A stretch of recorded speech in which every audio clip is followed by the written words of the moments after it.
Shalom, salam makan sehat. Yesus Kristus adalah kepala dari segala yang ada. Itulah tema MTPC 9 sampai 15 November ya.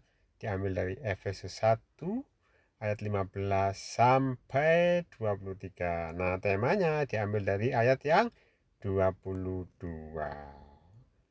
Nah, sebelum lanjut saudara, kita harus tahu ya bahwa Efesus ini menekankan pentingnya menyadari identitas kita di dalam Kristus. Ya, kenapa penting? Ya, karena kalau kita menyadari identitas kita di dalam Kristus, kita tidak mudah ditipu oleh iblis. Begitu ya.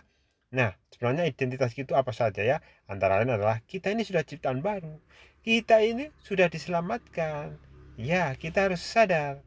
Dan Kristus telah mengaruniakan kepada kita segala berkat rohani di dalam surga ya. Itu dicatat di Efesus 1 ayat 3. Apalagi saudara? Nah, kita ini adalah anak-anak Allah saudara. Kita adalah anak-anak Allah yang Maha Kuasa. Nah, dan kita telah menerima jaminan Roh Kudus. Kita sudah dimeteraikan oleh Roh Kudus. Meterai itu secara hukum sah saudara. Kekuatannya penuh secara hukum ya. Karena dimeteraikan. Oleh apa? Roh Kudus.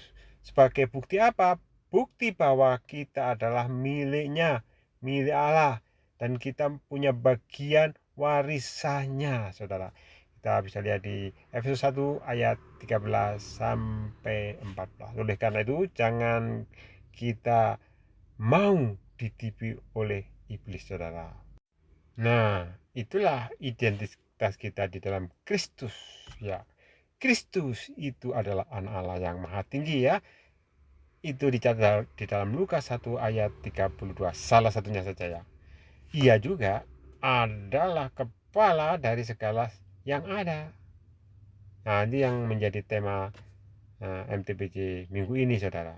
Oleh karena itu percayalah, kita di dalam Kristus itu adalah sesuatu yang mulia, sesuatu yang luar biasa, sesuatu anugerah yang luar biasa. Jangan disia-siakan saudara.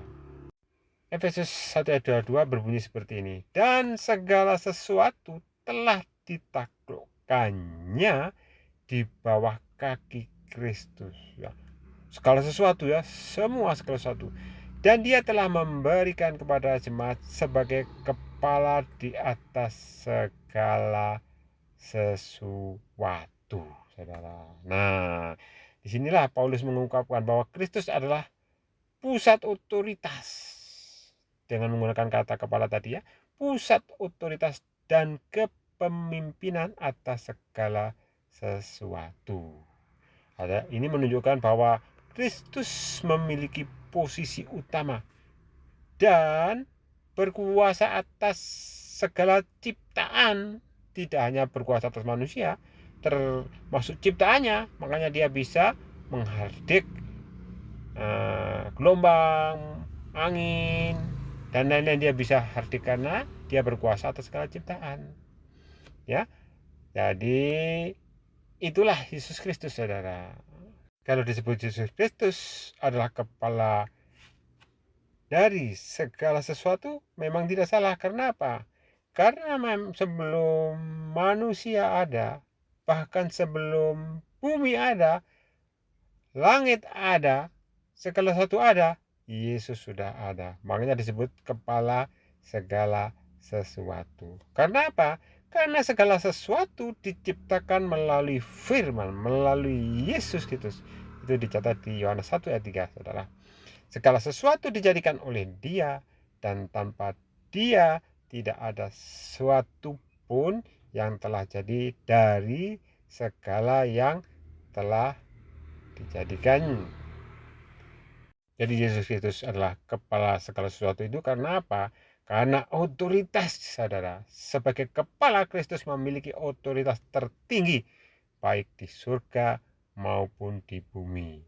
Dia terkemuka di akhirat, di bumi dan akhirat sama ya, mirip. Semua hal telah ditaklukkan di bawah kuasanya.